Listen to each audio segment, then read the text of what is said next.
வெற்றி சிறந்தாரே இயேசு, வெற்றி சிறந்தாரே, வெற்றி சிறந்தாரே இயேசு, வெற்றி சிறந்தாரே.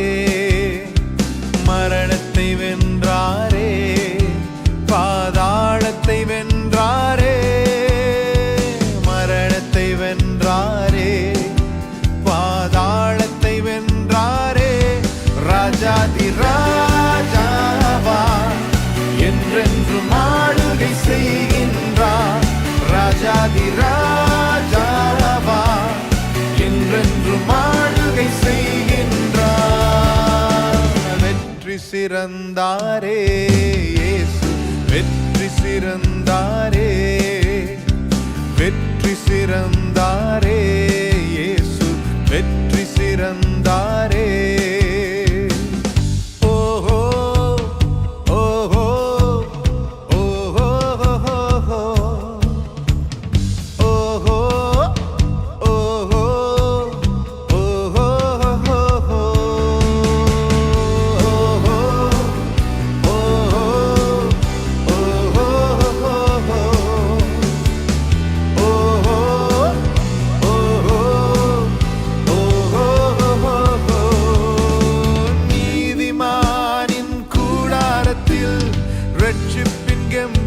சத்தம் கர்த்தரின் மலதுகரம் பராக்கிரமங்கள் செய்யும்.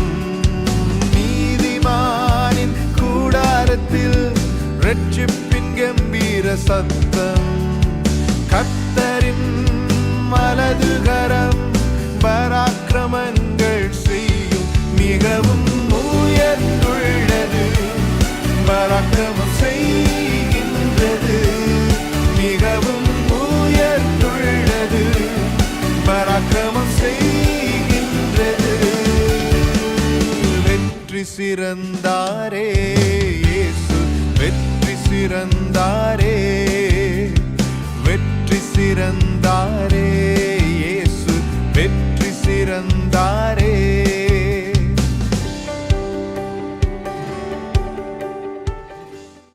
நேசிக்கிறங்கள் பரலோகத்தினாவே, இந்த ஆசீர்வதிக்கப்பட்டதான இந்த காலை நேரத்தில் நன்றி செலுத்துகிறோம். சுவாமி ஆண்டவர் ஆராதனை வேலை ஆண்டவரை பங்கு பெற்றிருக்கிறார். ஒரு பிள்ளைகளுக்காக நாங்கள் விசேஷமாக நாங்கள் ஜெபிக்கிறோம். ஆண்டவர் இந்த பிள்ளைகளை ஆசீர்வதிங்க ஆண்டவரே.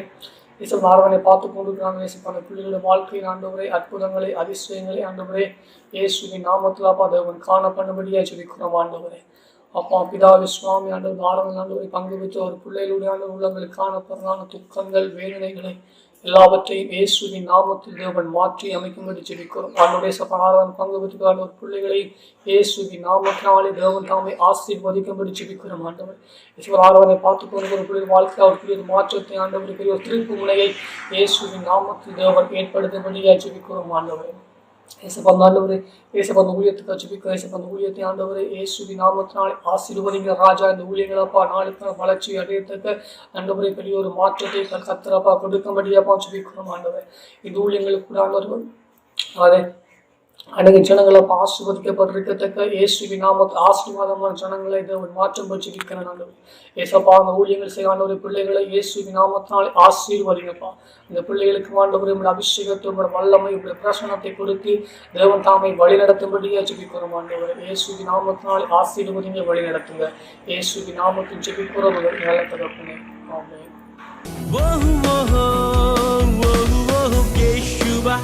அவர் எழுந்திட்டார், நமக்காகவே அவர் உயிர்த்திட்டார். இயேசுவா அவர் எழுந்திட்டார், நமக்காகவே அவர் உயிர்த்திட்டார்.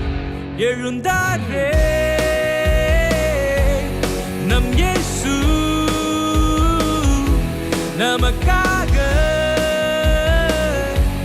உயிர்த்தாரே. எழுந்தாரே நம் இயேசு, நமக்காக உயிர்த்தாரே. எழுந்தாரே நம் இயேசு, நமக்காக உயிர்த்தெழுந்தாரே. எழுந்தாரே நம் இயேசு நமக்காக உயிர்த்தெழுந்தாரே. ஓ ஓ ஓ ஓ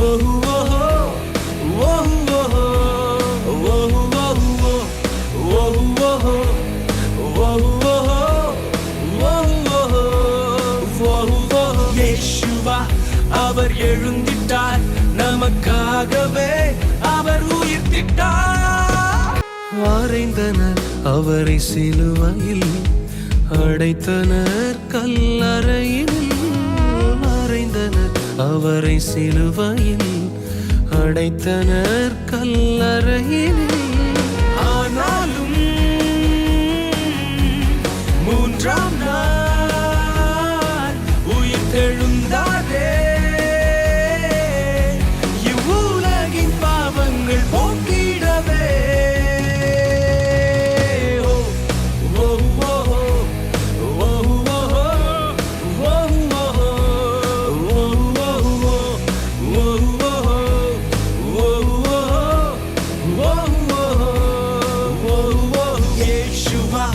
அவர் எழுந்திட்டார், நமக்காகவே அவர் உயிர்த்திட்டார்.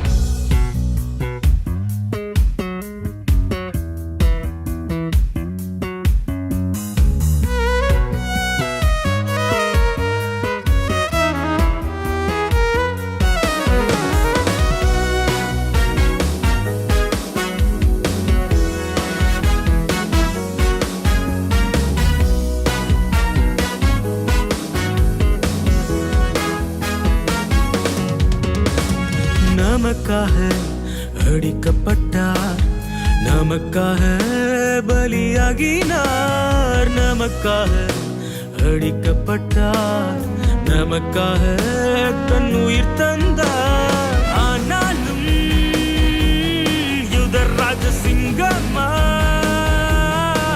உயிர்த்தெழுந்தாரே. இவ்வுலகின் சாபங்கள் போக்கிடவே.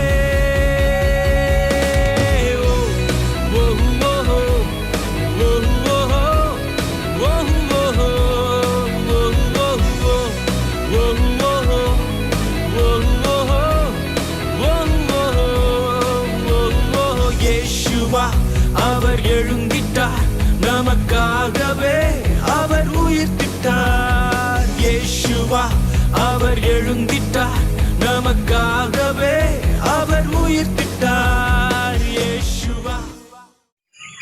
வேத வசனம் 1 Korinயர் 15ஆம் அதிகாரம் 19ஆம் வசனம் முதல் 26ஆம் வசனம் மட்டும்.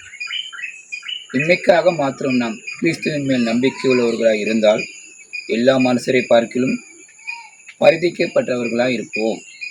கிறிஸ்துவோ மரித்தோரிலிருந்து எழுந்து நித்திரை அடைந்தவர்கள் முதல் பலனானார்.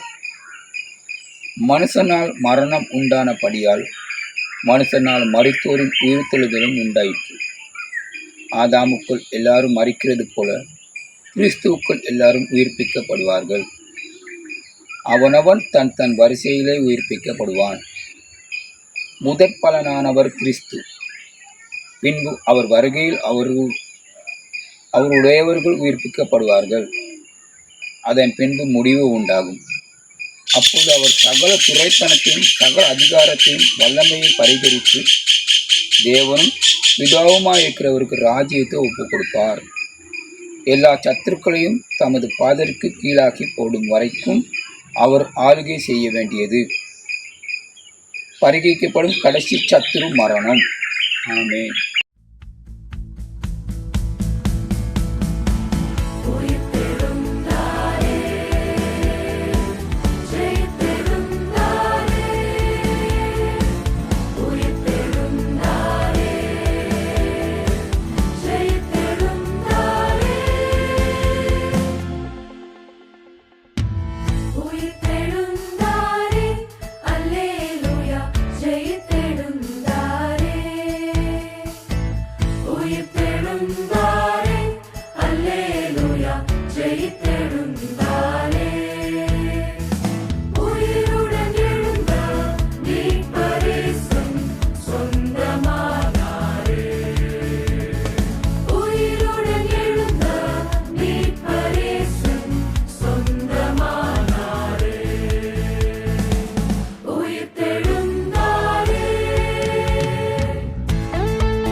வேத வசனம் லூக்கா 24 1 தொடக்கம் 12 வரை. வாரத்தின் முதலாம் நாள் அதிகாலையிலே நாங்கள் ஆயத்தம் பண்ணின காந்த வர்க்கங்களை அவர்கள் எடுத்துக்கொண்டு வேறு சில ஸ்திரீகளோடு கூட கல்லறையினிடத்தில் வந்தார்கள். கல்லறையை அடைந்திருந்த கல் புரட்டி தள்ளப்பட்டிருக்கிறதை கண்டு உள்ளே பிரவேசித்து கர்த்தராகிய இயேசுவின் சரீரத்தை காணாமல் அதை குறித்து மிகுந்த கலக்கமடைந்திருக்கையில் பிரகாசமுள்ள வஸ்திரம் தரித்த 2 பேர் அவர்கள் அருகே நின்றார்கள். அந்த ஸ்திரீகள் பயப்பட்டு தலை கவிழ்ந்து தரையை நோக்கி நிற்கையில் அந்த 2 பேரும் அவர்களை நோக்கி, உயிரோடு இருக்கிறவரை நீங்கள் மரித்தோரிடத்தில் தேடுகிறதென்ன? அவர் இங்கே இல்லை, அவர் உயிர்த்தெழுந்தார். மனுஷகுமாரன் பாவிகளான மனுஷர் கையில் ஒப்பு கொடுக்கப்படவும் சிலுவையில் அறையப்படவும் 3ஆம் நாளில் எழுந்திருக்கவும் வேண்டும் என்பதாக அவர் கலிலேயாவில் இருந்த காலத்தில் உங்களுக்கு சொன்னதை நினைவு கூறுங்கள் என்றார்கள். அப்பொழுது அவர்கள் அவருடைய வார்த்தைகளை நினைவு கூர்ந்து கல்லறையை விட்டு திரும்பி போய் இந்த சங்கதிகள் எல்லாவற்றையும் 11 மற்றெல்லோருக்கும் அறிவித்தார்கள். இவைகளை அப்போஸ்தலருக்கு சொன்னார்கள். மகதலேனாலும் மரியாளும் யோவானாலும் யாக்கோபின் தாயாகிய மரியாளும் இவர்களுடனே கூட இருந்த மற்ற ஸ்திரீகளுமே.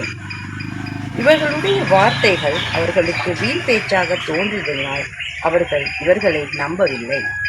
பேதுருவோ எழுந்திருந்து கல்லறையினிடத்தில் ஓடி அதற்குள்ளே குனிந்து பார்க்கையில் சீலைகளை தனிப்பட்டு வைத்திருக்கிறதை கண்டு சம்பவித்ததை குறித்து தன்னில் ஆச்சரியப்பட்டு கொண்டு போனான். ஆமென். இயேசுவின் நாமத்தில் உங்கள் அனைவரையும் வாழ்த்துகிறேன். அனைவருக்கும் இனிய ஈஸ்டர் நல்வாழ்த்துக்கள். இது உயிர்த்தெழுதலின் நாள். இந்த ஞாயிற்றுக்கிழமை நாம் சிலுவையில் அறையப்பட்ட இரட்சகரை அல்ல, இன்னமும் சிலுவையில் தொங்கிக் கொண்டிருக்கும் இரட்சகரை அல்ல, கல்லறைக்குள் வைக்கப்பட்ட இரட்சகரை அல்ல, உயிருள்ள மற்றும் உயிர்த்தெழுந்த ஜீவனுள்ள இரட்சகரை ஆராதிக்கின்றோம். அவருடைய உயிர்த்தெழுதலை நாம் இன்று கொண்டாடுகின்றோம். காரணம், நம் இயேசு கிறிஸ்து உயிர்த்தெழுந்தார். அவர் உண்மையிலே உயிர்த்தெழுந்தார். இயேசு மரித்தோரிலிருந்து உயிர்த்தெழுந்தார் என்ற நமது விசுவாசத்தின் மிக முக்கியமான ஆதாரத்தை நினைவு கூர்ந்து கொண்டாடும் நாளான இந்த நாளில், இந்த உயிர்த்தெழுதலை நினைவு கூறும் காலையில் கர்த்தருடைய வார்த்தை உங்களோடு கூட பகிர்ந்து கொள்ள கிடைத்தமை உண்மையிலேயே ஒரு பெரிய கனத்துக்குரிய காரியமாக, பாக்கியமாக நான் கருதுகிறேன். நற்செய்தி புத்தகத்திலிருந்து நாம் இன்று பார்க்க போகும் வேத பகுதியானது லூக்கா 24வது அதிகாரம் 1வது வசனம் தொடங்கி 12வது வசனம் வரைக்குமான வேத பகுதி ஆகும்.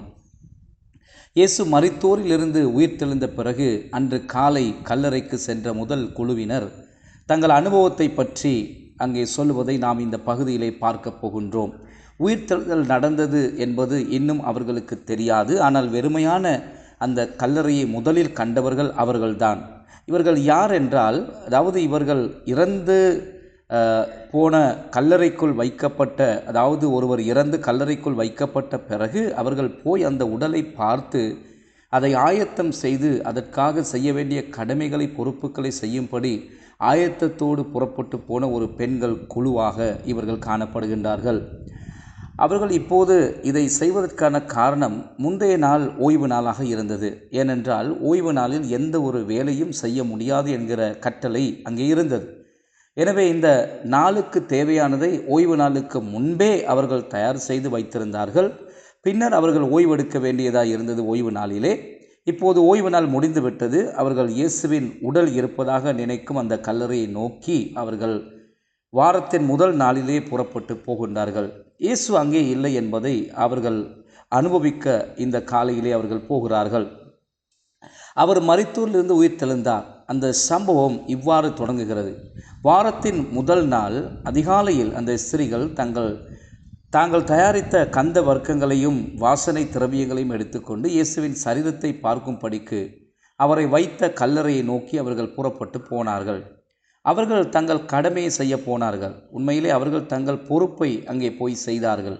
அது மிகவும் ஒரு பொறுப்புள்ள ஒரு காரியமாய் காணப்பட்டது. இவர்களும் பொறுப்புள்ளவர்களாக இருந்தார்கள். நான் இங்கே சற்று நிறுத்தி ஒரு காரியத்தை உங்களுக்கு முன்வைக்க விரும்புகிறேன். ஏனென்றால் சில நேரங்களில் நாம் நமது பணிகள், பொறுப்புகள், நமக்கு இருக்கும் கடமைகளை நாம் பார சுமைகளாக சில நேரம் உணர்கிறோம். ஆனாலும் நாம் கட்டாயம் நிறைவேற்ற வேண்டிய பொறுப்புகளாக சில பொறுப்புகள் இருக்கின்றது. அவர்கள் தாங்கள் கட்டாயம் நிறைவேற்ற வேண்டிய ஒரு பொறுப்பை தான் இங்கே செய்து கொண்டிருந்தார்கள். அது உயிரற்ற ஒரு காரியத்துக்காக செய்யும் ஒரு கடமையாக கூட இருந்தாலும் அவர்கள் அதை பொறுப்போடு செய்வதை நாம் பார்க்கின்றோம். அவர்கள் தங்கள் பழக்க வழக்கங்கள், கலாச்சாரம் மற்றும் பாரம்பரியத்தின்படி அவர்கள் தங்கள் அன்றாட பணிகளை செய்து வந்தார்கள். உண்மையிலே இறந்தவர்களுக்கு ஒரு முறையான அடக்க சடங்கு செய்வதில் காணப்படும் பொறுப்புகளை நிறைவேற்றுவதில் இவர்கள் உண்மையுள்ளவர்களாக இருந்தார்கள். ஆனால் இந்த சம்பவத்தில் ஏதோ ஒன்றை நாங்கள் கட்டாயம் செய்ய வேண்டும் என்று நினைக்கும் அன்றாட மற்றும் அர்த்தமுள்ள பணிகளையும் தாண்டி ஒரு விசேஷ காரியத்தை எதிர்பார்த்தவர்களாய் அவர்கள் அங்கே போயிருந்தார்கள். இது ஏன் என் கவனத்தை ஈர்த்தது என்று எனக்கு தெரியவில்லை. சில நேரங்களில் நீங்கள் உங்கள் பணிகளை செய்யும் போது சோர்வடையலாம், அல்லது மீண்டும் உங்களிடம் உள்ள பொறுப்புகள் அல்லது உங்களது கலாச்சாரத்தோடு தொடர்புடைய காரியங்கள், சில நேரங்களில் நீங்கள் ஈடுபட வேண்டிய அல்லது பங்கேற்க வேண்டிய சில காரியங்கள், அல்லது நீங்கள் செய்ய வேண்டும் என்று உங்களிடமிருந்து எதிர்பார்க்கப்படுகின்ற காரியங்கள் நிமித்தம் ஒருவேளை நீங்கள் சோர்ந்து போயிருக்கலாம். பாருங்கள், இந்த பெண்கள் கூட மரணம் இருந்த இடத்துக்கு சென்றார்கள். உயிரற்ற ஒரு இடத்துக்கு, வேதனை சோகம் இருக்கிற ஒரு இடத்துக்கு அவர்கள் கடந்து போனார்கள். ஆனால் இயேசு இங்கே ஒரு காரியத்தை செய்கிறார். அவர் காரியங்களை மாற்றுகிறார். அவர் உயிர்ப்பிக்கிறவராக இருக்கிறார். மேலும் நாம் வெறுமனே நமது பொறுப்புகளை உண்மையாய் செய்து வரும் போது நாம் எதிர்பாராத விதத்தில் அவர் நமக்கு நம் வாழ்க்கையில் ஒரு காரியத்தை செய்யக்கூடியவராக இருக்கிறார். அது எவ்வளவு பெருமதியானது என்பது உங்களுக்கு தான் தெரியும். எனது குடும்பத்தில் நான் 3 பையன்மார்களில் மூத்தவனாக காணப்படுகிறேன். பொதுவாக மூத்த பிள்ளை பெரும்பாலும் பொறுப்பின் பெரும் சுமையை அல்லது அழுத்தத்தை ஏற்கும் பிள்ளையாகத்தான் இருக்கும். அது ஒரு சில சமயங்களில் சுமையாக உணரப்படலாம். நீங்கள் அந்த பொறுப்புணர்வுள்ள நபராக இருப்பீர்கள். ஆனால் நீங்கள் நெருக்கப்படுவதை நீங்கள் நன்றாக உணர்கிறவராக இருப்பீர்கள் என்று நான் நம்புகிறேன். நான் ஒரு திருப்பணி அமைப்பை வழிநடத்துகிறேன். ஒவ்வொரு நாளும் எனக்கு நிறைய அழுத்தங்கள் உண்டு. உங்களுக்கு தெரிந்தபடி எனக்கு நிறைவேற்ற வேண்டிய பொறுப்புகள் பல உண்டு. வெளிப்படையாக சொன்னால், நான் செய்ய வேண்டும் என்று நினைக்கும் அனைத்து விடயங்களையும் நான் எப்போதும் எதிர்நோக்குவது இல்லை. ஆனால் இதை நன்றாக நினைவில் வைத்து கொள்ளுங்கள். நாம் செய்ய வேண்டியதை செய்யும் போது, நாம் செய்ய அழைக்கப்பட்டதை செய்யும் போது, நம் பொறுப்பை நிறைவேற்றும் போது இயேசு சிறப்பான வழிகளில் அவற்றுக்கு உயிர் கொடுக்கின்றவராக இருக்கின்றார். அவர் நம் வாழ்வில் புத்துயிரை ஊட்டுவார். இந்த பெண்கள் இங்கே அனுபவித்தது இதுதான். முதலில் அது அவர்களின் அமைப்புக்கு ஒரு அதிர்ச்சியை கொடுத்தாலும், 2வது வசனம் கூறுகிறது, அவர்கள் அங்கு சென்றதும் கல்லறையிலிருந்து அந்த கல் புரட்டப்பட்டிருப்பதை அவர்கள் கண்டார்கள். ஆனால் அவர்கள் உள்ளே நுழைந்த போது கர்த்தராகிய இயேசு கிறிஸ்துவின் உடலை, சரீரத்தை அவர்கள் அங்கே காணவில்லை. ஏன் என்று உங்களுக்கு தெரியுமா? காரணம், அவர் அங்கு இல்லை. அவர் அங்கு இல்லாததுக்கு காரணம் அவரது உடல் திருடப்பட்டதால் அல்ல. யாரோ ஒருவர் எப்படியோ வந்து கல்லை உருட்டி எடுத்து அவருடைய உடலை எங்கேயாவது கொண்டு போய் ஒளித்து வைத்ததினாலும் அல்ல. இயேசு மரித்தோரிலிருந்து உயிர் தெழுந்ததால் தான் அவர் அங்கே இல்லாதிருந்தார். நாம் இன்று ஒரு உயிர் தெழுந்த இரட்சகருக்கு சேவை செய்கின்றோம். அதை தான் நாங்கள் இன்று கொண்டாடுகின்றோம். எனவே அவர்கள் இதை பற்றி யோசித்து கொண்டிருந்த போது, காரணம், இப்படிப்பட்ட காரியங்கள் நாள்தோறும் நடக்காது. உயிர்த்தெழுதல் என்பது தேவனால் மட்டுமே செய்யக்கூடிய ஒன்றாக காணப்படுகின்றது. அவர்கள் இதை பற்றி யோசித்து கொண்டிருந்த போது திடீரென்று மின்னல் போல மின்னும் வஸ்திரங்களை அணிந்தவர்களாய் 2 மனிதர்கள் அவர்களுக்கு அருகிலே வந்து நின்றார்கள். இப்போது அவர்கள் தேவ தூதர்களை கண்டு பயந்தார்கள். காரணம், இது போன்ற தேவ தூதர்களை அவர்கள் அன்றாடம் சந்தித்தது கிடையாது. எனவே இது இந்த உலகத்திற்கு வெளியே தேவ தூதர்கள், பேய்கள் கூட இருக்கிறது என்பது நமக்கு நன்கு தெரிந்த உண்மைகள். இந்த ஆன்மீக உலகம் மிகவும் உண்மையானது. அது நம்மை சுற்றியே இருக்கின்றது என்பதை நமக்கு இது புரிய வைக்கின்றது. இந்த உலகில் நம் கண்களுக்கு தெரியாத பல சக்திகள் இருந்தாலும் அது நம் முன்பாகவோ அல்லது இயற்கை உலகிலே அடிக்கடி நம் கண்களுக்கு முன்பாகவோ புலப்படுவது கிடையாது. ஆனால் இந்த விஷயத்தில் ஒரு சிறப்பான காரியம் நடைபெறுகிறது. தேவ தூதர்கள் அவர்களுக்கு முன்பாக தோன்றிய போது அவர்கள் பயமடைந்து தரையிலே முகம் குப்புற விழுந்து பணிந்து கொண்டார்கள். ஆனால் அந்த தேவ தூதர்கள் இந்த ஸ்திரீகளை பார்த்து ஒரு கேள்வியை கேட்டார்கள். நீங்கள் ஏன் உயிருள்ள ஒருவரை மரித்தோர்களிடத்திலே தேடுகிறீர்கள்? அவர் இங்கே இல்லை, அவர் உயிர் தெழுந்தார் என்றார்கள். மீண்டும் நான் இங்கே சற்று நிறுத்தி உங்களுக்கு ஒரு காரியத்தை காண்பித்து கொடுக்க விரும்புகிறேன். இந்த கேள்வி நம் அனைவரும் கேட்க வேண்டிய கேள்விகளில் ஒரு நல்ல கேள்வி என்று நான் நினைக்கிறேன். அந்த பெண்கள் அவரை எங்கே வைத்திருக்கிறார்கள் என்று கேட்டதுக்கு பதிலாக அவர்கள் இவர்களை பார்த்து உயிருள்ள ஒருவரை ஏன் மரித்தோர்களிடத்திலே நீங்கள் தேடுகிறீர்கள் என்று அந்த ஸ்திரீகளை பார்த்து அவர்கள் கேட்டார்கள். நம்மை சுற்றி எப்போதும் மரணங்கள் சம்பவிக்கின்றது. இத்தகைய அழுத்தங்கள் நம் வாழ்விலும் இருக்கிறது. சில விஷயங்களை எப்படி செய்ய போகிறோம் என்று எங்களுக்கு தெரியாதிருக்கிறது. சில நேரம் நமது ஆற்றல் குறைவடைந்ததாக நாம் உணர்கிறோம். சில நேரங்களில் நாம் மனம் சோர்வடைகின்றோம். சில நேரங்களில் நாம் சோகமாக இருக்கிறோம். இவை அனைத்தும் மனித வாழ்வில் மிக உண்மையான காரியங்களாக இருக்கிறது. ஆனால் இவை அனைத்துக்கும் நடுவில் ஒரு உயிர்த்தெழுந்த இரட்சகர் நம் வாழ்வில் கிரியை செய்து உயிர்த்தெழுதலின் வல்லமையை கொண்டு வருகிறார் என்பதை நாம் அநேக நேரங்களிலே மறந்து போகின்றோம். சில நேரங்களில் அதை எதிர்பார்ப்பது கிடையாது. அப்படியானால் மரித்தவர்களிடையே உயிருள்ளவரை ஏன் தேடுகிறோம்? நாம் ஏன் இந்த மரண இடங்களுக்கு சென்று அங்கே ஜீவனை எதிர்பார்க்கின்றோம்? ஏனென்றால் இயேசு இன்னும் உயிருடன் தான் இருக்கிறார். அவர் மரித்தோர்களிடத்திலே இல்லை. அவர் நம் வாழ்க்கையிலும் இந்த உலகத்திலும் உயிரற்ற இடங்களை உயிருள்ள இடங்களாய் மாற்றிக்கொண்டு வருகிறார். எனவே ஜீவனற்ற இடங்களுக்கு போய் ஜீவனை தேட வேண்டாம். உயிர்த்தெழுந்த இரட்சகரில் தான் அந்த ஜீவன் இருக்கின்றது. மரித்தவர்களிடையே உயிருள்ளவரை ஏன் தேடுகிறீர்கள்? அவர் இங்கே இல்லை என்று அவர்கள் பதில் கொடுக்கிறார்கள். அவர் உயிரோடு இருக்கிறார். அவர் இந்த உலகத்தில் கிரியை செய்து கொண்டிருக்கிறார். பின்னர் தேவ தூதர்கள் அவர்கள் நினைவில் வைத்திருக்க வேண்டிய ஒரு விஷயத்தை அந்த பெண்களுக்கு நினைவூட்டுகின்றார்கள். அவர் கலிலேயாவில் உங்களோடு இருந்தபோது உங்களுக்கு சொன்னவைகளை நீங்கள் நினைவு கூறுங்கள் என்று இவர்களை நினைவூட்டுவதை நாங்கள் பார்க்கிறோம். மனுஷகுமாரன் பாவிகளின் கையிலே ஒப்புக்கொடுக்கப்பட வேண்டுமென்றும் 3வது நாளிலே அங்கே அவர் சிலுவையிலே அறையப்பட்டு 3வது நாளிலே அவர் உயிரோடு எழுந்திருப்பார் என்பதையும் ஏற்கனவே அவர் உங்களுக்கு கூறியிருக்கிறார். அதை நினைவுபடுத்திக் கொள்ளுங்கள் என்று அவர்கள் மீண்டும் ஞாபகப்படுத்தி கொடுப்பதை நாங்கள் இங்கே பார்க்கிறோம். இயேசு இதை அவர்களிடம் பலமுறை சொல்ல முயன்றார். அவர்கள் முடிவிலே அதை நினைவிலே வைத்து கொண்டார்கள். ஆனாலும் மறதி என்பது மனித சுபாவம். இயேசு உயிரோடு இருக்கிறார் என்ற உண்மையை நாம் அடிக்கடி நினைவுபடுத்தி கொள்ள வேண்டும். அவர் இந்த உலகிலே கிரியை செய்து வருகிற தேவனாய் இருக்கிறார். ஆனால் அவர்கள் திரும்பி வரும்போது மற்றவர்களிடம் அவர்கள் சொன்ன காரியத்தை நீங்கள் வாசித்து பாருங்கள். நேரத்தை மீதிப்படுத்தி கொள்வதற்காக நான் எல்லாவற்றையும் இங்கே வாசிக்கப் போவதில்லை. ஆனால் அவர்கள் திரும்பி வந்து தங்கள் அனுபவத்தை அவர்கள் கண்ட காரியங்களை மற்றவர்களிடத்தில் சொல்லும் போது அவர்கள் சொன்ன காரியத்தை, அந்த ஸ்திரீகளோடு சொன்ன விஷயத்தை அநேகர் நம்ப மறுத்தார்கள். அவர்களுக்கு முட்டாள்தனமான காரியங்கள் அல்லது பைத்தியமான காரியங்களாக தோன்றியது.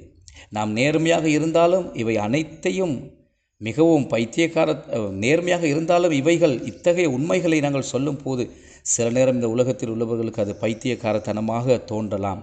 2000 வருஷங்களுக்கு முன்பு வாழ்ந்து சிலுவையில் மரித்து 3ஆம் நாள் உயிர்த்தெழுந்த இந்த மனிதரை நாங்கள் இங்கே நம் வாழ்க்கையிலே சேவித்து வருகிறோம், ஆராதித்து வருகிறோம், அவர்தான் கர்த்தர் என்று சொல்லும் போது மற்றவர்களுக்கு அது பைத்தியக்காரத்தனமான ஒரு செயலாக தோன்றலாம் அல்லது ஒரு முட்டாள்தனமான நம்பிக்கை என்று அவர்கள் சொல்லலாம். இது நடக்கக்கூடிய விஷயம் கிடையாது. இது ஒரு பைத்தியக்காரமான காரியம், இது ஒரு முட்டாள்தனமான கிரி என்று அவர்கள் சொல்லலாம். ஆனால் முக்கியமான விஷயம் இதுதான். அடுத்து என்ன நடந்தது என்று பாருங்கள். 12வது வசனம் சொல்லுகிறது, பேதுரு எழுந்து கல்லறை நோக்கி ஓடினான். அவர் தனக்கான ஆதாரங்களை, சாட்சியங்களை அவன் அங்கே தேட ஆரம்பித்தான். அவ்வாறு அவன் செய்து முடிவிலே அவன் உயிருள்ள இயேசுவை அவன் தன் வாழ்க்கையிலே சந்திக்கிறான், அனுபவிக்கிறான். நாம் செய்ய வேண்டியது இதுதான். நாமே போய் அந்த உண்மையை தேடி பார்க்க வேண்டும். நாமே ஆதாரங்களை ஆராய வேண்டும். இயேசு கல்லறையில் இல்லை, அவர் உயிருடன் இருக்கிறார் என்பதை நாங்கள் நேரில் போய் பார்த்து அதை அனுபவிக்க வேண்டும். எனவே விசுவாசத்தோடு அவரிடம் செல்ல நான் உங்களை ஊக்குவிக்கிறேன். அப்போது அவர் இன்று உலகில் கிரியை செய்து வரும், நம் இருதயங்களில் நம் வாழ்க்கையிலே கிரியை செய்து வரும் ஒரு உயிர்த்தெழுந்த இரட்சகர் என்பதை நாங்கள் கண்டு விசுவாசிக்க கூடியதாயிருக்கும். கர்த்தர் தாமே உங்களை ஆசீர்வதிப்பாராக. இயேசு உயிர்த்தெழுந்தார், அவர் உண்மையிலே ஜீவிக்கிறார். ஆமேன். கர்த்தர் உங்களை ஆசீர்வதிப்பாராக. என் ஆத்துமாவே கர்த்தரை ஸ்தோத்தரி, என் முழு உள்ளமே அவர் நாமத்தை ஸ்தோத்தரி. என் ஆத்துமாவே கர்த்தரை ஸ்தோத்தரி, என் முழு உள்ளமே அவர் நாமத்தை ஸ்தோத்தரி. அவர் செய்த சகல உபகாரங்கள் மறவாதே, ஒரு போதும் மறவாதே. அவர் சகல உபகாரங்கள் மறவாதே ஒரு போதும் மறவாதே மறவாதே ஒரு நாளும் மறவாதே மறவாதே ஒரு நாளும் மறவாதே. என் நோய்கள் எல்லாம் குணமாக்கினாரே, அவர் தழும்புகளா சுகமாக்கினாரே. என் நோய்கள் எல்லாம் குணமாக்கினாரே, அவர் தழும்புகளா என்னை சுகமாக்கினாரே. மரணமே உந்தன் கூரோ இனி வெல்லாதே, பாதாளம் ஒருபோதும் மேற்கொள்ளாதே. மரணமே உந்தன் கூரோ இனி வெல்லாதே, பாதாளம் ஒருபோதும் மேற்கொள்ளாதே. சுகவீனம் ஒருபோதும் மேற்கொள்ளாதே, சுகவீனம் ஒருபோதும் மேற்கொள்ளாதே.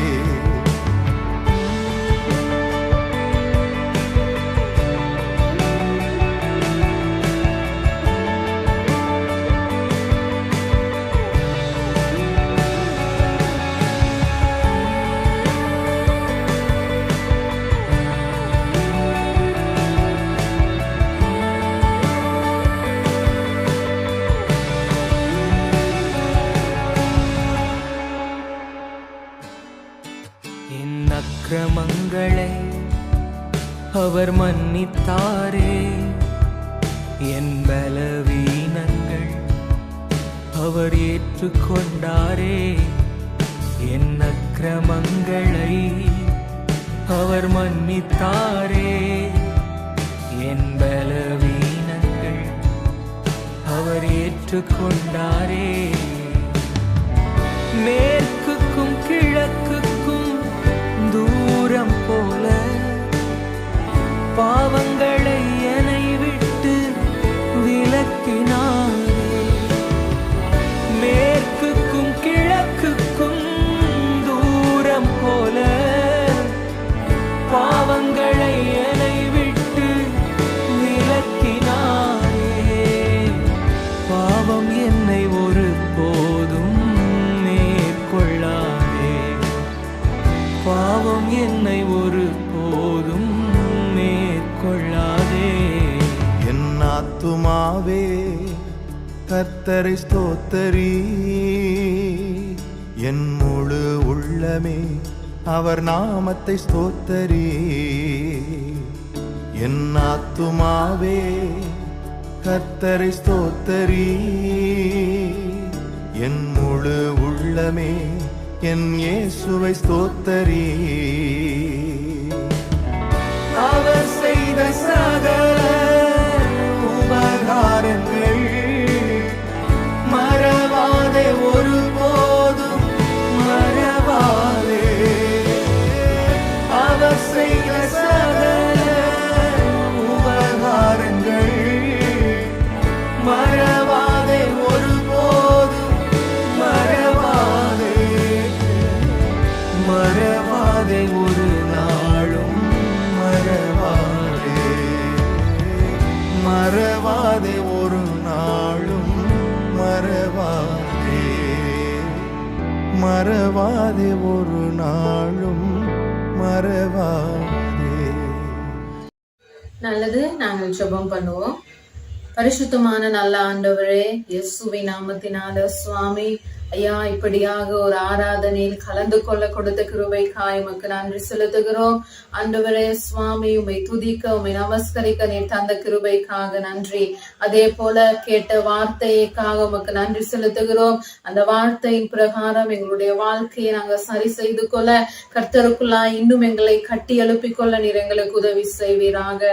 கர்த்தாவே, ஒவ்வொருவருடைய இருதயத்திலும் அந்த வார்த்தை ஆழமாய் பதியும்படியாக ஜெபிக்கிறேன். ஆண்டவரே, அதே போல இந்த காலங்கள்ல சுவாமி நாங்க பார்க்கிறோம், பொல்லாத விபரீதமான காரணங்களுக்கு முகம் கொடுத்து கொண்டிருக்கிற சூழ்நிலை ஆண்டவரே, இப்படியாப்பட்ட சந்தர்ப்பத்திலும் எங்களுடைய விசுவாசத்தை இழந்து விடாதபடி ஆண்டவரே கர்த்தாவே உம்மை நோக்கி பார்க்க உதவி செய்யுங்க ஆண்டவரே. இப்படியான இக்கட்டான சூழ்நிலையில உம்முடைய பிள்ளைகளை நீர் போஷித்து வழி நடத்தும்படியாய் ஜெபிக்கிறேன் ஆண்டவரே. ஐயா, இந்த காலத்துல இருக்கிறதான சவால்களை கண்டு சோர்ந்து விடாதபடி கர்த்தருக்குள் தங்களை கட்டி எழுப்பிக் கொள்ள நீர் உதவி செய்வீராங்க. இயேசுவின் நாமத்தினால இந்த உலகம் முழுவதிலும் இருக்கிற எல்லா ஜனங்களையும் ஒப்பு கொடுக்கிறோம். அவர்களை ஆசீர்வதிங்க ஆண்டவரே. ஐயா, நாங்க அனுபவிக்கிற இந்த சமாதானம் சந்தோஷத்தை அவர்களை அனுபவிக்கத்தக்கதாக உம்முடைய கிருபையை நீர் அவர்களுக்கு கட்டளையிடுவீராங்க. இயேசுவின் நாமத்தினால முழுவதும் இந்த ஆராதனை உம்முடைய கரத்தில் ஒப்பு கொடுத்து ஜெபிக்கிறேன் என் நல்ல தகப்பனே. ஆமென். அறிவெல்லாம் கடந்த கடவுளின் சமாதானம் உங்கள் மனமெல்லாம் நிறையட்டும். கடவுளையும் அவர் மைந்தன் இயேசு கிறிஸ்துவையும் பற்றிய அறிவிலும் அன்பிலும் அது உங்கள் நிலை கொள்ளச் செய்யட்டும். தந்தை, மைந்தன், புனித ஆவியானவராகிய அனைத்து வல்ல கடவுளின் ஆசி எப்போதும் உங்கள் மீதும் உங்களோடும் நிறைவாய் என்றும் தங்குவதாக. ஆமென்.